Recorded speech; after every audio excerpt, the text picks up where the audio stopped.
All right. So now, actually using the checklist in the operating room. There's some things to think about as we move toward that day of the first test. The first is that the team that you test the checklist with might not be the implementation team. I don't know how you constructed your implementation team, but a lot of times hospitals will assemble an implementation team that draws from people that don't necessarily work together in the same rooms every single day.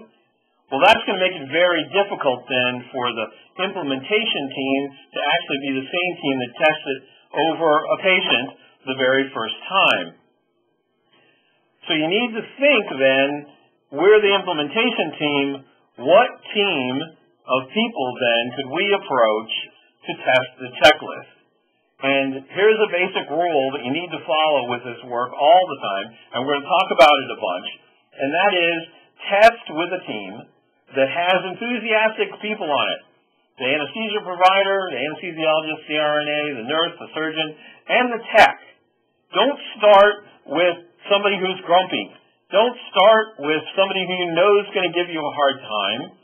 Do this testing with people that will forgive a mistake, forgive something that happens to be wrong with the checklist, because you need the team that tests to be your partners in the work, because you want them to use it, you want them to test it.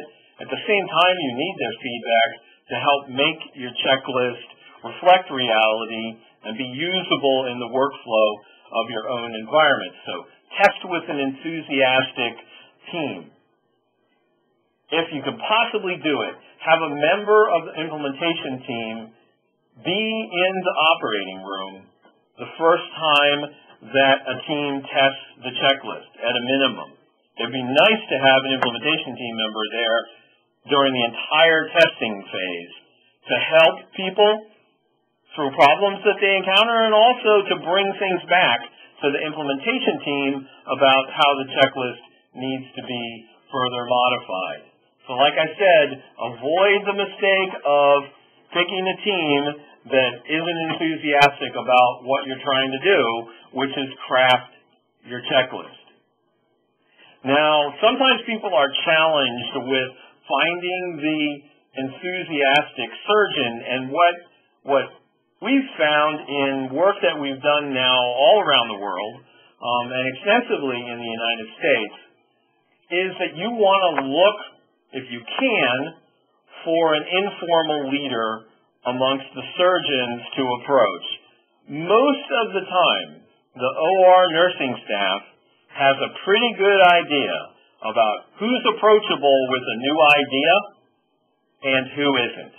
And they're usually right, and those are the people who you want to engage in this testing phase. If the surgeon on the implementation team isn't going to be the one who tests, so ideally it would be that surgeon, but if they're not going to be the one that actually does the test, then ask them to talk to the surgeon who would be the best one to actually test it. So have implementation team surgeon talk to testing surgeon, surgeon to surgeon, because that will go much better than any other way that you could possibly do that. So you want to find that enthusiastic surgeon. Best if it's the implementation team surgeon, but if it can't be, then you can use another person, but have your implementation surgeon involved in that process.